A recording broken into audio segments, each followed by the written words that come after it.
আজকে আমরা পৌঁছে গেছি খাদ্দার নেশন 2024-এ। খাদ্দার নেশন আমাদের এখানে প্রত্যেক বছরই হয়। আর কোথায় কোথায় হয়, কাদের কাদের জায়গায় হয় জানাতে কিন্তু ভুলবেন না। এখানে কিন্তু বিভিন্ন জায়গার খাবার আসে, খাবারের সম্ভার নিয়ে আসেন বিভিন্ন জায়গার মানুষেরা। আমাদের রাজ্যেরই বিভিন্ন জায়গা থেকে মানুষ আসে এখানে স্টল দেয় তাদের ভ্যারাইটিস খাবার নিয়ে। কি কি আছে আজকে এই খাদ্যার নেশানে আমি একটার পর একটা দেখিয়ে দেবো। গেটে ঢুকতে না ঢুকতেই চারপাশটা বেশ দারুণ লাগলো। দেখুন, একটা সাইড থেকে এইভাবে খাবারের স্টল শুরু হয়েছে। আমি এর আগেও একদিন এসেছিলাম ফ্যামিলির সাথে, যেদিন ফার্স্ট এই খাদ্যার নেশান মেলাটা শুরু হয় সেদিন। এখানে ওনাদের অফিস আছে, কোনো প্রবলেম হলে এখানে যোগাযোগ করা যেতে পারে। ঘুরতে ঘুরতে চলে এলাম সৌদামিনী মিষ্টান্ন ভাণ্ডারের এই স্টলটাতে। এখানে কিন্তু মালাই জিলেপি ফেমাস। মালাই জিলেপিটা খেতে সত্যিই দুর্দান্ত। যদিও আমি মিষ্টি পছন্দ করি না, সেই কারণে আমি খেলাম না। এর আগের দিন খেয়েছিলাম, মায়ের জন্য নিয়ে নিলাম দুটো, কারণ মা মিষ্টি খেতে খুব পছন্দ করে, কিন্তু আমার ফ্রেন্ডও মিষ্টি খেতে পছন্দ করে। সেই কারণেই আমাদের এই স্টলটাতে একবার ঢুকতেই হলো। ও খেলো আর আমি এখানে দুটো নিয়ে নিলাম। আপনারা চাইলে ওনারা কিন্তু জিলিপি গরম গরম ভেজেও আপনাদের দেবে, তবে ঠান্ডা হলেও খেতে খারাপ লাগে না। সবে সবে ভেজে তুলেছি, পুরোপুরিও ঠান্ডা হয়নি। দেখুন, স্টলে কিন্তু বেশ ভিড় জমেছে। এখন সবে সন্ধে হচ্ছে, সেই কারণে এখনও ভিড়টা অনেকটাই কম আছে। যত রাত বাড়বে তত ভিড় বাড়বে। ওইদিকে ওপেন স্টেজ আছে। ওপেন স্টেজে 24 ঘন্টা প্রোগ্রাম চলে। দিনের বেলাতেও চলে, রাতের বেলাতেও চলে। যতক্ষণ মেলা থাকে ততক্ষণ প্রোগ্রাম চলে। আজকেও কিছু আর্টিস্ট এসেছে, আমি ওনাদের একটু আধটু গান আপনাদের শুনিয়ে দেবো। এখানে দেখুন সেলফি স্টল। সেলফি স্টলে কিন্তু বেশ ভিড় জমেছে। এখানে যদি আপনাদের ফটো তুলতে হয় মিনিমাম 5 থেকে 10 মিনিট তো লাইনে দাঁড়াতেই হবে। কিছুই বলতে পারছি না, কিছুই শোনাতে পারছি না, আওয়াজ এত হচ্ছে। দেখুন, স্টেজে এখন প্রোগ্রাম হচ্ছে, তো দেখতে থাকুন। আজকে বলেছিলাম আপনাদের এলাকায় যাবো, চলে এসেছি। কার কার এলাকায় এরকম ফেস্টিভ্যাল হচ্ছে কমেন্টে জানাবেন। কিন্তু এখন এখানে প্রায় 2 ঘন্টার মতো থাকবো, খাওয়া চলবে। ছানা জিলেপি খেলাম, সাথে নিয়েও নিলাম। যদিও মিষ্টি খেতে আমি পছন্দ করি না, তাও মা পছন্দ করে, মায়ের জন্য নিয়ে নিলাম। বাড়ি গিয়ে ওপেন করে দেখাবো কিরকম লাগলো।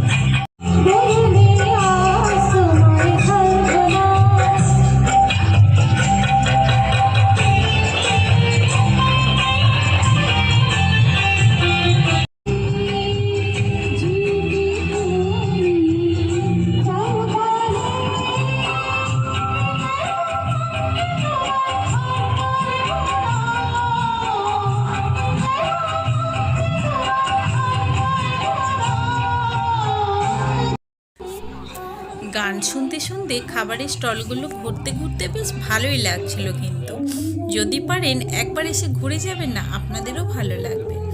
ঘুরতে ঘুরতে আর গান শুনতে শুনতেই চলে এলাম অ্যাকোরিয়ামে। অ্যাকোরিয়াম আমার বেশ ভালো লাগে। দেখুন, অ্যাকোরিয়ামটা কত কালারফুল লাগছে।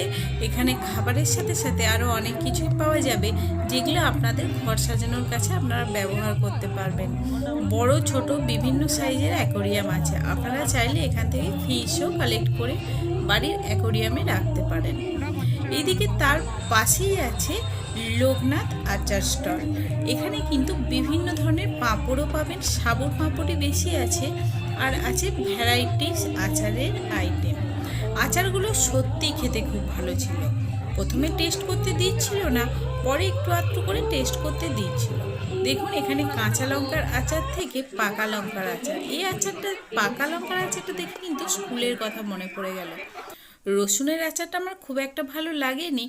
মিক্স ভেজের যে ঝাল আচারটা, সেটা আমার বেশ লাগে রুটির সাথে খেতে, তাই আমি ওইটাই নিয়ে নিয়েছিলাম। সাথে তেঁতুলের নিয়ে নিয়েছি, আর টক ঝাল মিষ্টি ভেজেরও একটা আচার ছিল, সেটাও নিয়ে নিয়েছিলাম। এবার চলে এলাম পাঁশকুড়ার চপের স্টলে। পাঁশকুড়ার চপটা কিন্তু খেতে সত্যিই খুব ভালো করেছিল। বিভিন্ন জায়গাতেই দুর্গাপুজোর সময় পাঁশকুড়ার চপ বসে, কিন্তু পাঁশকুড়ার চপ ওইগুলো অরিজিনাল হয় না। এখানে কিন্তু একদম পাঁশকুড়ার থেকেই এসেছেন ওনারা, আমি কথা বলে জানতে পারলাম। প্রথমে আমি একটা টেস্ট করে নিলাম। টেস্ট করে আগে বুঝবো কেমন লাগছে, তারপর নেবো, এরকমই পরিকল্পনা ছিল। টেস্ট করে তো আমি জাস্ট ফিদা হয়ে গেলাম, সত্যি অসাধারণ স্বাদ। টেস্ট করে মায়ের জন্য নিয়ে নিলাম দুটো, বাড়িতে গিয়ে গরম গরম ভেজে দেবো।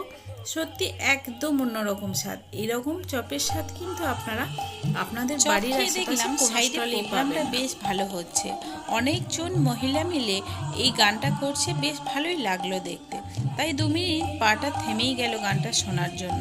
তারপর ভাবলাম রাত তো হচ্ছে, বাড়িও ফিরতে হবে, সেই কারণে আবারও এগিয়ে গেলাম বাকি স্টলগুলো আপনাদের দেখাবো বলে। প্রত্যেকটা স্টলই আমার ঘোরা, যেহেতু আগের দিন এসেছিলাম। দেখুন এখানে কিন্তু চায়ের আড্ডা বেশ ভালোই জমে উঠেছে। আর শায়ারির যে ক্যাটারার, এরা কিন্তু বলগুলো বেশ ভালো করে, ফিশ বল, চিকেন বল। এটা আমি আগের বার টেস্ট করেছিলাম, এবার টেস্ট করে দেখলাম খুব একটা ভালো লাগলো না। বিভিন্ন রকম ভ্যারাইটিস আছে, তবে চিকেন বলটার থেকে ফিশ বলটা অনেকটাই ভালো। সেই কারণে আমি একটা ফিশ বল নিয়ে ট্রাই করলাম, যদিও বলটার জন্য ট্রাই করলাম না, করলাম চাটনিটার জন্য। ওনারা চাটনিটা কিন্তু দুর্দান্ত বানান, একদম তেঁতুলের চাটনি, খেতে এত ভালো লাগে আপনাদের বলে বোঝাতে পারবো না। দেখুন আমি নিয়ে নিয়েছি, তাহলে এবার খেয়ে নিই, তারপর আবার ভিডিওতে ফিরে আসছি। হঠাৎ করেই ফুচকা স্টলটা চোখে পড়ল। মেলাতে এসে ফুচকা না খেলে হয় বলুন? ফুচকা যেখানেই দেখি সেখানেই খেতে ইচ্ছা যায়। এখানেও খেয়ে নিলাম, তবে খুব একটা ভালো বানায়নি। ঝালটা বেশি দিতে বললাম, তাও ঠিক মুখে লাগলো না। এরপর আপনাদের দেখাচ্ছি, দেখুন অনেকগুলো আচারের স্টল বসেছে। আমি আচারের স্টলটায় যাওয়ার আগে এখানে ছানার পাঁচালিতে চলে এলাম। বিভিন্ন রকমের মিষ্টি পাওয়া যাচ্ছে, বাড়িতে তৈরি, একদম অন্যরকম স্বাদ। এখান থেকে আমি দুটো কালাকাঁদ নিয়ে নিলাম। দুধ কালাকাঁদ 100 গ্রামের দাম 15 টাকা। এখানে আমি দুটো কালাকাঁদ নিয়ে নিলাম, এটাও মায়ের জন্য নিয়ে নিলাম, কারণ আমি মিষ্টি জিনিস খেতে খুব একটা পছন্দ করি না। তার উপর আজকে একটা ছানার জিলিপি খাওয়া হয়ে গেছে। প্রথমে খাইনি, ভাবলাম খাবো না, পরে ভাবলাম একটা ট্রাই করেই দেখি। এখানেও কিন্তু আস্তে আস্তে ভিড় ভালোই জমছে, বেশ একটা অথেন্টিক ব্যাপার আছে। মাটির সমস্ত কিছুতে ওনারা মিষ্টিগুলো রেখেছেন এবং সার্ভও করছেন মাটির পাত্র থেকে। অনেকেই অনেক কিছু নিচ্ছে, আমি দুধ কালাকাঁদটাই নিয়ে নিলাম। দুধ কালাকাঁদটাই ভাবলাম খেতে একটু ভালো লাগবে, আর এই রকম দুধের এরকম আইটেম তো আমি বাড়িতেও বানিয়ে ফেলতে পারি, তাই দুধ কালাকাঁদটাই নিয়ে নিলাম। বাড়িতে এসে দেখলাম বেশ ভালোই লাগলো, বুঝলেন তো। দেখুন আমি দুটো দুধ কালাকাঁদ নিয়ে নিচ্ছি। দুটো দুধ কালাকাঁদের দাম নিল 30 টাকার মতো। 100 গ্রাম বললো ঠিকই, কিন্তু 100 গ্রাম নাকি সেটা ওজন করে দিল না, হয়তো ওনাদের ওজন করাই আছে। এখানে আরও একটা আচারের স্টল আছে, এটা কিন্তু বেশ হাইজেনিকভাবেই রেখেছে। প্রত্যেকটা আচারের ডিব্বাই ঢাকনা দেওয়া আছে কাঁচের প্লেট দিয়ে। দেখুন এইভাবে ওনারা ঢাকনা দিয়ে রেখেছে, তবে আচারগুলো খুব একটা ভালো লাগলো না। আগের আচারের স্টলের আচারের টেস্টটাই বেশি ভালো ছিল।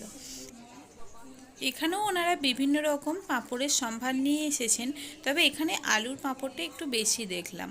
আলুর বিভিন্ন রকম পাঁপড় আছে এখানে। এবার চলে এলাম পাশের আরেকটা স্টলে। এখানে কিন্তু এই যে ম্যাঙ্গো ফ্লেভারের, চকলেট ফ্লেভারের, মালাই ফ্লেভারের ছোট ছোট কাপ কেকগুলো আছে, এগুলো কিন্তু মাত্র 10 টাকা দাম। হোমমেড। এখানে আবার স্ট্রবেরি ফ্লেভারেরও আছে, প্রত্যেকটা আমি আপনাদের দেখিয়ে দিলাম। এখান থেকে আমি ম্যাঙ্গোটা আর মালাই ফ্লেভারের কটা কেকই নিয়ে নিলাম। এই স্টলটার বাকি জিনিসগুলো দেখতে দেখতে আমার চোখ গেল গণেশ দাদার দিকে। দেখুন গণেশ দাদাকে একদম সামনেই রেখেছেন ওনারা, বেশ বড়সড়ই একটা মূর্তি, মালাটাও ভালো লাগছে, সেই সাথে গণেশ দাদার মূর্তিটাও কিন্তু দুর্দান্ত লাগছে, সামনে থেকে আরও ভালো লাগছে। তবুও যতটা সম্ভব আমি আপনাদের দেখালাম। পাশে ততক্ষণে কুকিং কম্পিটিশান চলছে। কুকিং কম্পিটিশানটা আছে এটা আমার জানা ছিল না, জানলে অবশ্যই আমি পার্টিসিপেট করতাম। দেখুন প্রত্যেকেই বাড়ির থেকে বিভিন্ন রকমের আইটেম রান্না করে এনেছেন, আর এখানে জাজরা তাদের খাবারটা টেস্ট করে তাদেরকে বিভিন্ন রকম কোয়েশ্চেন করে জাজমেন্ট করবেন কে বেটার সব থেকে। বাড়ি ফিরে জামা না চেঞ্জ করে প্রথমেই আপনাদেরকে দেখিয়ে দিচ্ছি যে কী কী আমি আজকে মেলা থেকে সংগ্রহ করে বাড়িতে নিয়ে এলাম। আমি যেগুলো বাড়িতে আনবো বলেছিলাম সব কিছুই এনেছি, সাথে দুটো আচার এক্সট্রা এনেছি। দেখুন এটা ড্রাই ম্যাঙ্গো আচার, দেখুন এটা কিন্তু দুর্দান্ত খেতে। নুন আর লঙ্কা দিয়ে একটা শুকনো আমের আচার বানিয়ে রেখেছে এরা, এত ভালো লাগে খেতে, যখন তখন খেতে ইচ্ছা করবে আপনাদের। এটা আবার আমার দিদিভাই খুব ভালোবাসে। এটা হচ্ছে দুধ কালাকাঁদ। দুধ কালাকাঁদ আমি দুটোই নিয়েছিলাম, কারণ আমাদের বাড়িতে কেউ মিষ্টি খায় না, বাপির সুগার আছে, মাই একটু মিষ্টি খেতে পছন্দ করে, সেই কারণে এখানে কালাকাঁদ নিয়ে নিয়েছি। আর সাথে নিয়ে নিয়েছিলাম মালাই জিলিপি। সমস্ত কিছুই দেখিয়ে দিচ্ছি, দেখুন সমস্ত কিছুই আমি আজকে নিয়ে এসেছি বাড়ির জন্য। একা খেলে হবে, সাথে তো সবাইকেই খাওয়াতে হবে, তাই না?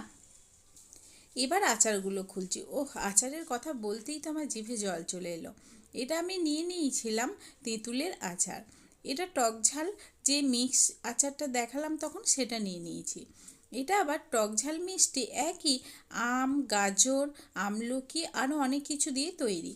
খেতে কিন্তু দুটোই ভালো। আমার ঝাল ঝাল ভালো লাগে, সেই কারণে আমি ঝালটাই খাবো। আর ওটা মায়ের জন্য। এটা 5 কুড়া চপ নিয়ে নিয়েছি দুটো বাড়ির জন্য। আর সাথে নিয়ে নিয়েছি কেকগুলো। কেকগুলো কিন্তু খেতে সত্যিই খুব টেস্টি ছিল, খুবই ভালো লাগলো। প্রাইসটাও রিজনেবলের মধ্যে, যে কেউ নিতে পারবে। এইভাবে স্যালোটেপ দিয়ে ওনারা আটকেও দিয়েছেন যাতে বাই চান্স ব্যাগে পড়ে না যায়। দেখুন আমি খুলছি, বেশ ভালোই প্যাকিং সিস্টেমটা। এখানে আমি 3টে কেক নিয়ে নিয়েছিলাম।